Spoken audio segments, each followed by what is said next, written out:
শিয়ালের চালাকি ও বুদ্ধি। এক সময়ের কথা। একটি গ্রামে পাশেই বড় একটি জঙ্গল ছিল। জঙ্গলে অনেক পশু বাস করত, আর তাদের মধ্যে ছিল এক চালাক শিয়াল। শিয়ালটি খুবই বুদ্ধিমান ছিল এবং বিপদে পড়লে নিজের বুদ্ধি দিয়েই রক্ষা পেত। একদিন শিয়ালটি খাবারের সন্ধানে জঙ্গল থেকে বের হয়ে গ্রামের দিকে চলল। গ্রামে ঢুকেই সে একটি মুরগির খামার দেখতে পেল। খামারে প্রচুর মোটা তাজা মুরগি ঘুরে বেড়াচ্ছিল।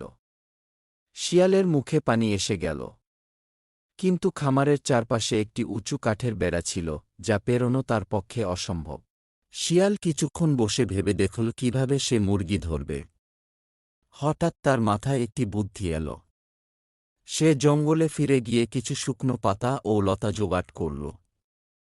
এগুলো দিয়ে নিজেকে ঢেকে এমন এক রূপ তৈরি করল যেন সে দেখতে কাকের মতো লাগে। এরপর সে আবার খামারের দিকে গেল। খামারের বাইরে গিয়ে শিয়াল কাকের মতো কা কা ডাকতে শুরু করল। খামারের এক বুড়ো মোরগ ভাবল, কাকটি হয়তো আমাদের সঙ্গে বন্ধুত্ব করতে চায়। মোরগটি বেড়ার কাছাকাছি এসে কাকের ছদ্মবেশে থাকা শিয়ালকে ডাকতে লাগল। মুরগিরা তাকে দেখে জড়ো হতে লাগল। শিয়াল অপেক্ষা করছিল সঠিক সময়ের জন্য।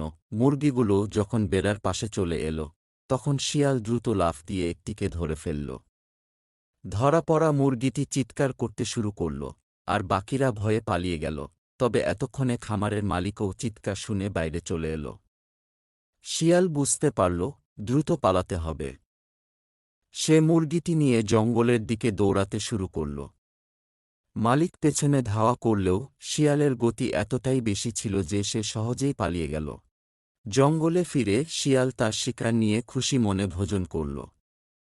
নিজের বুদ্ধি আর কৌশল কাজে লাগিয়ে সে মুরগি ধরতে পেরেছিল। শিয়াল ভাবল, বুদ্ধি থাকলে আর ধৈর্য ধরতে পারলে কোনো কাজই অসম্ভব নয়। গল্পের শিক্ষা: বুদ্ধি, কৌশল আর ধৈর্য একসঙ্গে থাকলে বড় সমস্যাও সহজে সমাধান করা যায়। বন্ধুরা, আমাদের চ্যানেলটিকে লাইক ও সাবস্ক্রাইব করে রেখো।